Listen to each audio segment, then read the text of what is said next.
Selamat pagi teman-teman praktikan semua.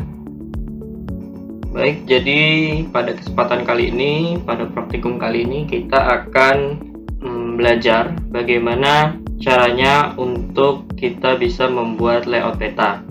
Nah, jadi pembuatan layout peta ini sendiri merupakan pekerjaan terakhir setelah kita melakukan proses data di ArcMap.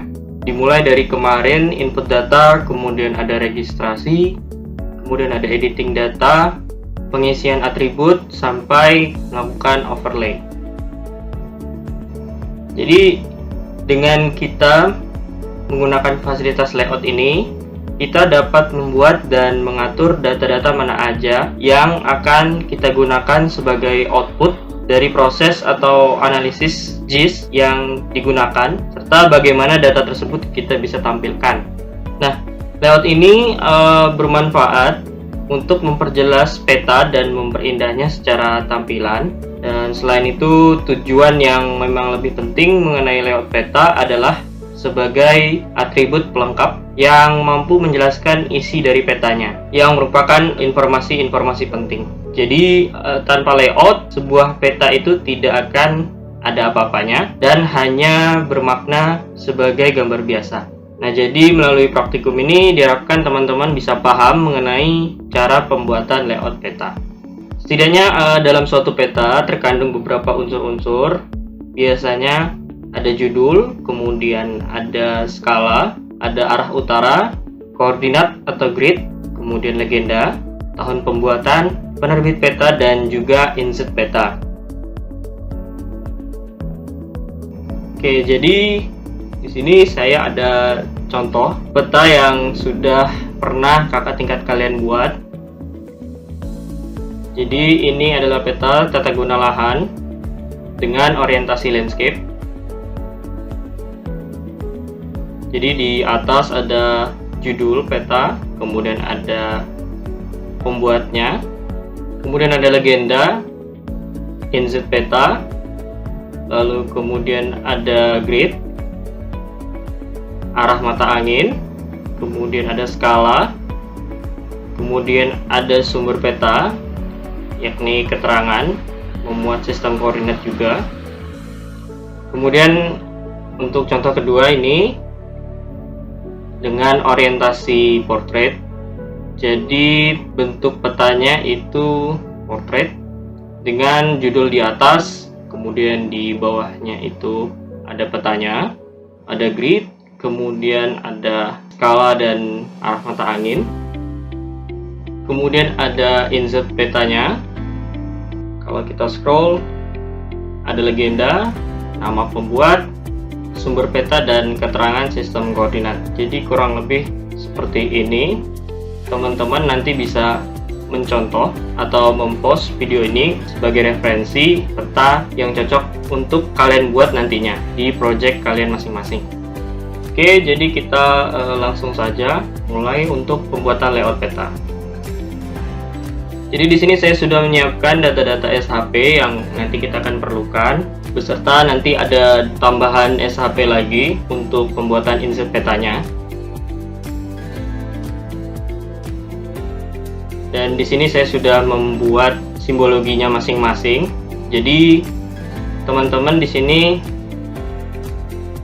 saya minta untuk mencari referensi terkait penggunaan simbologi atau penggunaan simbol di dalam peta. Nah, di situ biasanya ada ketentuannya masing-masing. Jalan itu seperti apa simbolnya, kemudian sungai itu seperti apa, kemudian kontur, dan untuk tata guna lahan itu seperti apa. Nah, itu udah ada ketentuannya. Jadi teman-teman bisa coba cari referensinya di internet, atau nanti setelah praktikum ini atau setelah ini kalian mencoba, kalian bisa tanyakan ke asisten masing-masing. Selain itu ada beberapa hal juga, seperti tools ini yang harus kalian munculkan. Jadi ini adalah tools draw dan tools grafik. Caranya untuk memunculkannya, apabila kalian belum ada, bisa klik kanan di area sekitar sini, klik kanan, dan kalian pilih tools yang draw dan juga yang grafik. Oke, setelah muncul, kita akan coba buat melayout peta. Jadi caranya adalah dengan klik di pojok kiri bawah, ada layout view. Jadi tampilannya nanti akan seperti ini. Ini petanya kecil, tidak apa-apa, nanti kita bisa atur dengan cara mengatur skalanya. Jadi untuk pertama-tama kalian bisa mengatur ukuran kertasnya terlebih dahulu. Jadi dengan cara klik kanan, Page and Print Setup. Ya. Di sini kalian bisa mengatur ukuran kertasnya mau A4, A5, A3, bahkan yang lebih besar lagi. Di sini saya akan menggunakan A3 ya, dengan orientasi landscape karena saya lebih senang menggunakan format seperti ini dan mencentang scale map. Nah, bagi teman-teman yang ukuran kertasnya cuma ada A4 dan ingin menggunakan A3, kalian bisa atur pada bagian printer setup. Jadi kalian pilih, dan ketika dipilih kemudian coba cek paper size-nya. Setelah itu diklik OK. Nah, jadi tampilannya nanti akan seperti ini. Selanjutnya adalah kalian bisa mengatur posisi daripada petanya ini bebas mau ke sebelah kanan atau sebelah kiri untuk memberikan ruang unsur-unsur peta yang lain seperti judul, legenda, dan lain sebagainya. Nah, ini kita bisa geser ke kiri karena saya biasanya lebih senang di bagian sebelah kiri. Kita atur kira-kira saja agar lokasi petanya itu bisa sesuai. Di sini kita ubah skalanya agar tampilannya bisa lebih luas. Apabila kedepetan, kalian bisa geser dan posisikan petanya menggunakan data view. Digeser demikian rupa agar peta bisa masuk ke kotak project layout kita. Jadi seperti ini nanti, karena menurut saya di bagian bawah itu terlalu dempet, jadi kita perlu besarkan sedikit ke bawah. Oke. Berikutnya kita bisa menambahkan grid dengan klik tab view data frame properties. Tapi sebelum itu kita bisa mematikan dulu SHP yang menurut kita nantinya akan membuat lag atau proses kita tidak berjalan lancar. Jadi kita perlu mematikan di sini jalan, kemudian SHP sungai, dan juga kontur. Oke, sudah, kita klik view, kemudian data frame properties, klik tab grid, kemudian new grid. Nah, di sini ada berbagai macam pilihan grid yang bisa kalian pakai. Jadi saya akan jelaskan dulu untuk grid Graticool. Jadi grid ini merupakan grid dengan unit DMS. DMS itu apa? Jadi DMS itu adalah degree, minute, second. Jadi bentuknya itu adalah nanti muncul derajat, menit, dan detik. Nah, biasanya digunakan untuk peta-peta dengan proyeksi geografis. Yang berikutnya adalah measure grid. Jadi measure grid ini adalah grid dengan unit jarak. Unit jarak di sini dalam artian adalah penggunaan meter, kemudian mil, kemudian kilometer dalam peta. Nah, biasanya digunakan untuk peta-peta dengan proyeksi UTM seperti peta yang kita buat ini. Kemudian yang ketiga adalah reference grid. Jadi reference grid ini hanya grid dengan unit angka atau huruf biasa gitu. Jadi kita pilih measure grid. Next.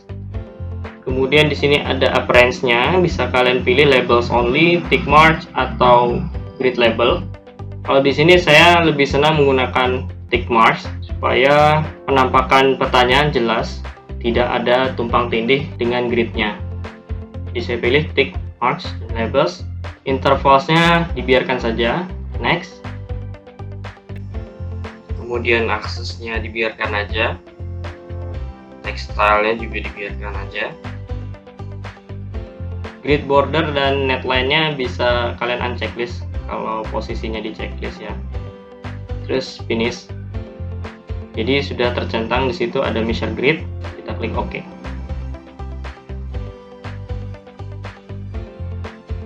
Dan nanti akan muncul angka-angka di pojok kanan, kiri, atas, dan bawah.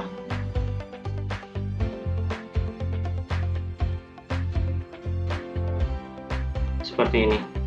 Oke, karena di sini ada angka koordinatnya, kemudian ada angka 000 di belakangnya, itu bisa kalian hilangkan ya dengan cara data frame properties, kemudian grid, terus properties.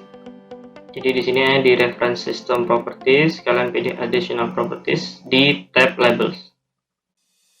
Setelah muncul grid label properties, kalian pilih number format.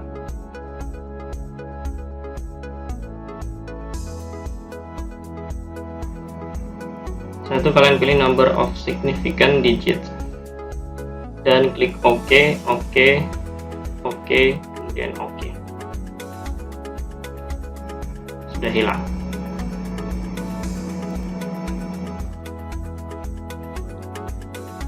Oke, setelah kita menambahkan grid, kita sudah mulai bisa menambahkan unsur peta yang lain. Kita mulai dari judul. Caranya gampang. Kalian menggunakan fitur rectangle ini dulu untuk membuat kotak. Jadi kotak ini fungsinya nanti agar lebih rapi unsur peta yang kalian buat. Jadi kotak nanti akan berwarna seperti ini. Kita perlu ubah supaya tampilannya nanti akan jadi lebih bersih dengan warna putih. Kemudian kita bisa menambahkan teks. Kita klik, kemudian kita klik pada area yang kita inginkan. Kemudian kita ketik judulnya.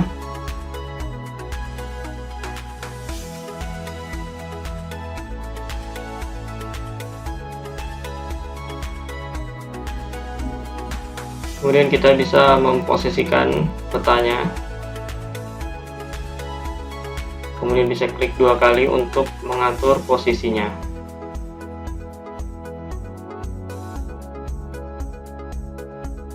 Oke, seperti ini. Kita tengahkan, klik OK.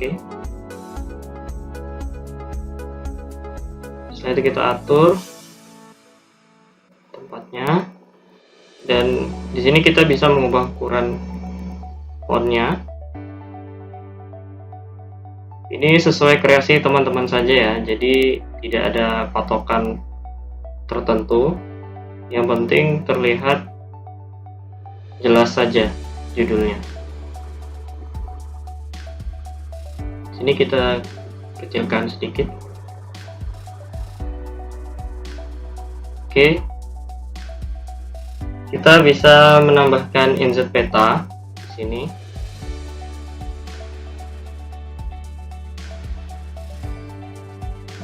Jadi perlu kita ketahui bahwa layers yang saya tunjuk ini salah satu data frame yang utama. Nah, untuk membuat insert kita bisa menambahkan data frame baru lagi. Seperti itu. Jadi nanti muncul new data frame seperti ini. Ini bisa kita drag sama seperti peta utama kita, hanya saja insert itu adalah peta kecil yang memuat informasi di mana lokasi penelitian kita. Jadi karena kita tadi sudah memasukkan new data frame, maka data frame sebelumnya itu tidak aktif, sehingga ketika kita ingin memasukkan SHP, nanti masuknya akan ke new data frame. Oke, kita coba input. Di sini SHP-nya adalah admin DIY. Jadi nanti teman-teman ikuti saja tutorial ini. Kita drag. Nah, munculnya nanti di new data frame. Kemudian yang berikutnya kita tambahkan batas wilayah poligon yang sudah teman-teman buat. Oke, nah karena seperti ini warnanya sama kurang lebih, untuk membedakan kita bisa ganti simbologinya menjadi warna yang lebih kontras sehingga terlihat daerah yang sedang kita petakan. Nah, karena belum terlihat di sini, maka kita perlu mengatur besar kecilnya atau skalanya supaya cakupan wilayah penelitian kita itu bisa terlihat. Sini kita ganti 750.000 sepertinya cukup terlihat di situ.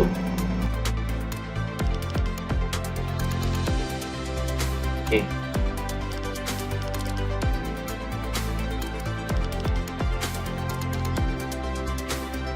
Jika sudah seperti ini, kita perlu menambahkan grid sama seperti peta yang biasanya.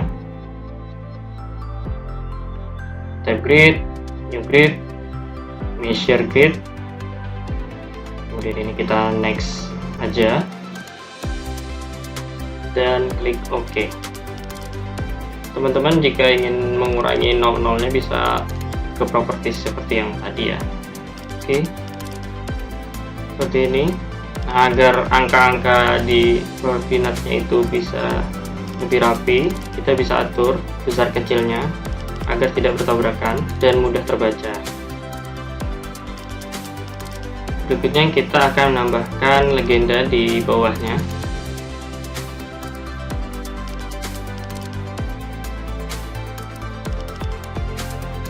Pertama kita copy paste dulu kotak ini agar nanti posisinya bisa sama dan rapi, jadi kita tidak perlu menambahkan rectangle lagi.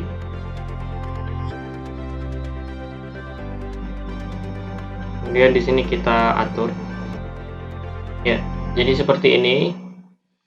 Kita bisa mulai untuk menambahkan legenda, tapi sebelum itu kita checklist dulu SHP kita tadi yang sudah kita unchecklist. Tujuannya agar data legenda yang kita ingin tampilkan itu muncul. Tapi karena tadi kita melakukan editing pada new data frame, maka layers ini, data frame ini masih belum aktif. Jadi perlu kita aktifkan terlebih dahulu dengan cara klik kanan activate. Oke, setelah aktif, di sini kalian bisa klik insert, kemudian pilih legend. Nah, selain itu di tab insert ini bisa kalian tambahkan unsur-unsur peta yang lainnya seperti arah mata angin, skala, judul, pictures, dan lain sebagainya. Nah, ini adalah tampilan legendnya yang nantinya bisa kalian pilih, bisa kalian geser juga legenda mana yang ingin kalian tampilkan. Kemudian klik next. Nah, di legend wizard ini bisa kalian atur, tapi kita next saja. Tunggu prosesnya dan muncul. Oke, di sini karena masih berantakan, jadi kita perlu mengatur legendanya ini agar lebih rapi sesuai dengan yang kita inginkan. Caranya adalah dengan mengconvert legenda ini menjadi grafik dengan klik kanan convert to graphic.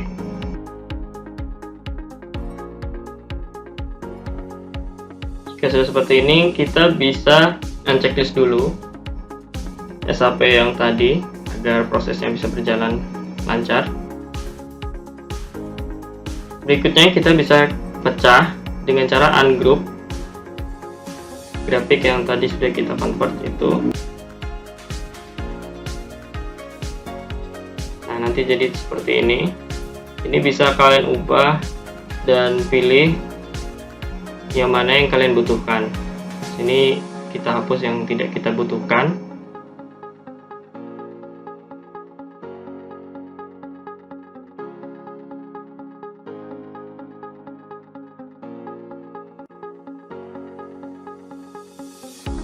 Jadi di sini saya akan coba untuk membuat sub judul atau sub legenda jalan sini, kemudian ini kita ubah menjadi sungai.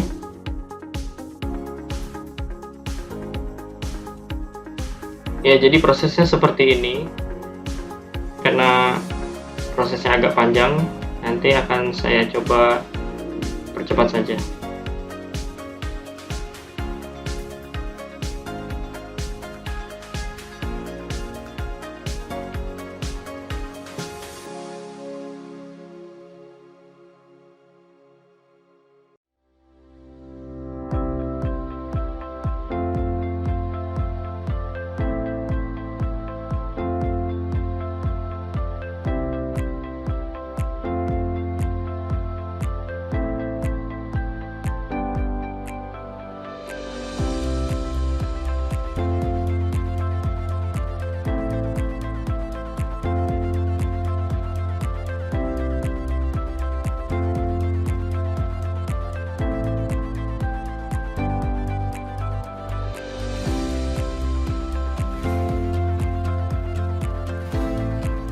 Ya, jadi sudah seperti ini.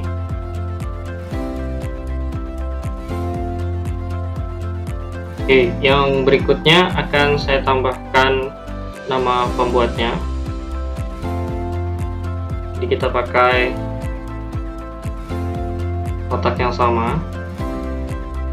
Kita coba taruh di bawah ya.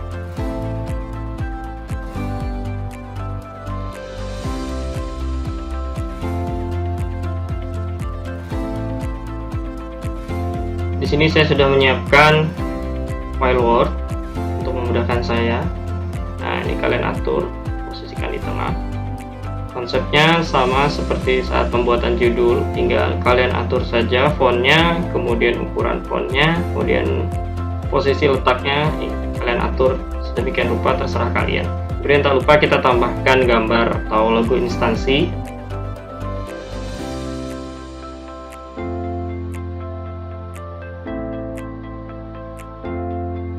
Kita atur lagi.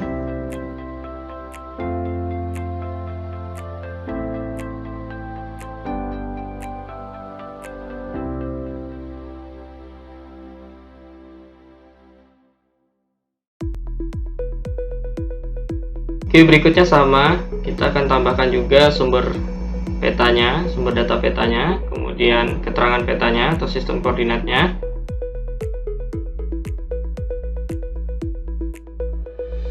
Ya, terkait dengan sumber data peta dan juga keterangan peta, baik itu koordinat, proyeksi, datum, dan lain sebagainya, nanti akan kami kirimkan melalui WhatsApp grup masing-masing ya.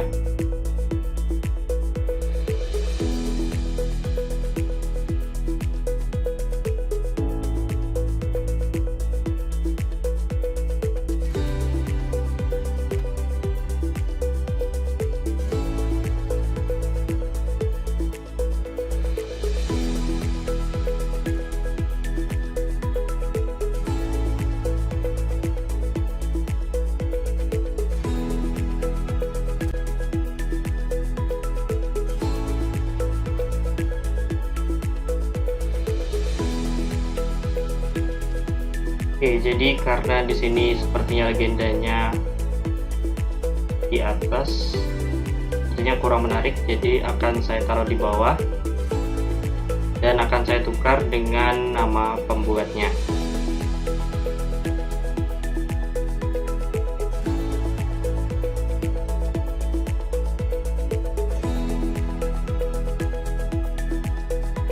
Ya, jadi ini kita sudah membuat beberapa atribut peta. Berikutnya adalah tips agar kotak-kotak ini bisa lurus dan sejajar serta enak untuk dilihat. Ini pada prinsipnya nanti kita akan menyamakan kotak-kotak yang ada di bawah ini dengan kotak yang ada di atas atau kotak judul yang ada di atas. Caranya adalah dengan mengklik kotak-kotak yang ada di bawahnya sambil menekan Shift, kemudian mengklik kotak terakhir sebagai acuannya. Nantinya akan muncul graphic tools seperti ini. kalian bisa pilih diposisikan di tengah, jadi kotaknya akan lebih rapi. Oke, setelah itu karena di sini legendanya masih berukuran besar, artinya masih bertabrakan dengan garis kotak yang telah kita buat, maka kita perlu mengaturnya dengan cara grup legenda yang telah kita buat tadi, dengan klik kanan kemudian pilih grup, lalu mengatur ukuran daripada legenda yang telah kita buat. Cara yang sama dengan yang tadi kita lakukan agar legenda bisa lurus dengan kotaknya.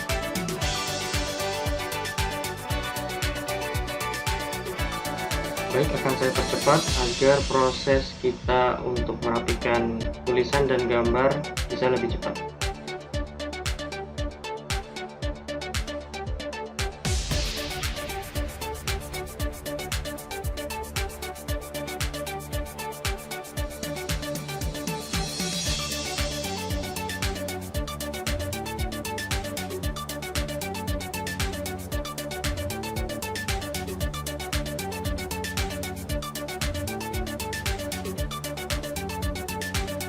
Baik, jadi petanya ini sudah hampir jadi. Ini sudah saya tambahkan judul, kemudian wizard, kemudian nama pembuatnya, kemudian legenda, dan keterangan dan sumber peta. Berikutnya kita bisa tambahkan arah mata angin. Jadi di sini ada berbagai macam arah mata angin yang bisa kalian pilih. Saya akan pilih yang ini saja. Ini semua tergantung pada preferensi kalian masing-masing ya, sukanya yang mana. Klik OK. Setelah muncul, kalian bisa posisikan arah mata angin ini dimanapun yang kalian suka. Saya biasanya letakkan di pojok kiri atas, seperti pada peta biasanya. Nah, berikutnya kita bisa tambahkan skala batang dan skala angka. Kita tambahkan dulu skala batangnya di sini.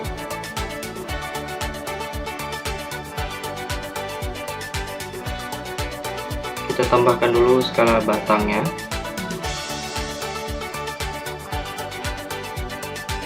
Seperti ini.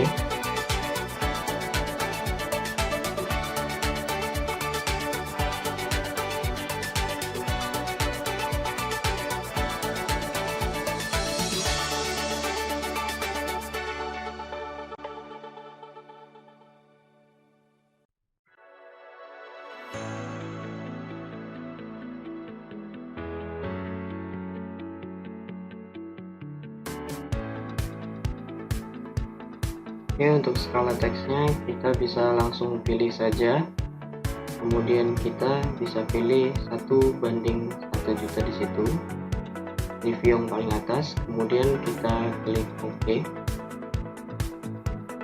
Setelah muncul, kita bisa atur seperti halnya skala batang, kemudian kita perbesar.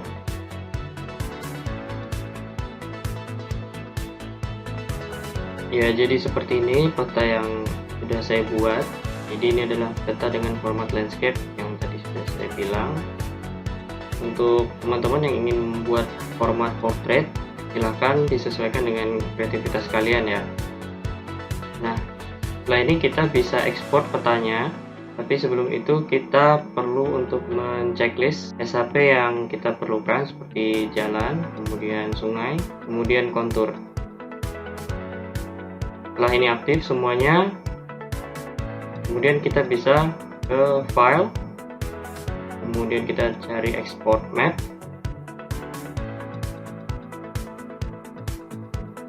Ya, jadi ini tampilannya.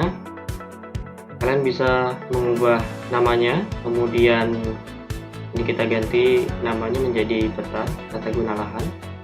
Kemudian kita bisa mengganti tipenya menjadi apa aja, tapi biasanya saya ganti JPEG saja. Kemudian kita bisa mengatur option di sini. Kita bisa mengatur DPI-nya. Kemudian kita bisa mengatur JPEG quality-nya menjadi maksimal.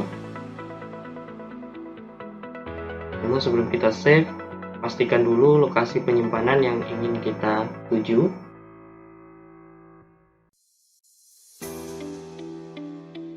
Bila sudah dipastikan, kita bisa tekan save.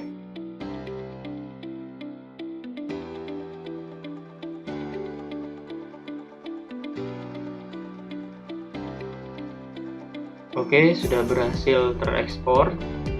Jadi mungkin sekian dulu yang bisa saya sampaikan terkait pembuatan layout peta ini.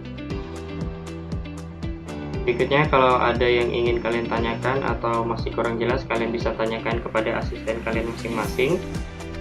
Karena biasanya setiap asisten memiliki preferensi yang berbeda untuk pembuatan layout peta ini. Oke, mungkin cukup sekian. Terima kasih, selamat pagi.